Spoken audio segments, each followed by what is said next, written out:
अकोल्यातील मूर्तिजापूर तालुक्यातील हातगावमध्ये एका शेतकरी कुटुंबाच्या घरी सायंकाळच्या सुमारास धाडसी दरोडा पडलाय।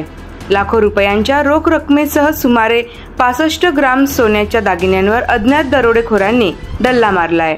दरम्यान या घटनेनंतर घरमालक अशोक नामदेवराव बोळे यांना हृदयविकाराचा झटका आल्याने त्यांचा जागीच मृत्यू झाला। या घटनेनंतर मूर्तिजापूर शहरासह तालुक्यात एकच खळबळ उडाली आहे। अकोला जिल्ह्यातील मूर्तिजापूर शहरासह तालुक्यात गेल्या काही महिन्यापासून चोरट्यांनी धुमाकूळ घातला असून नागरिकांमध्ये मोठे भीतीचे वातावरण निर्माण झाले आहे।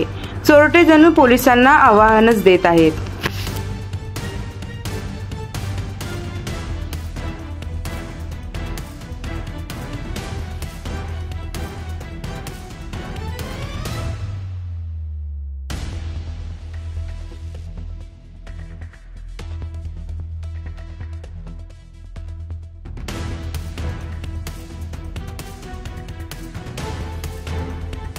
Thank you for watching. अशाच महत्त्वपूर्ण बातमी आणि अपडेट्ससाठी अजिंक्य भारत डिजिटलला लाईक करा, शेअर करा आणि सबस्क्राईब करायला विसरू नका।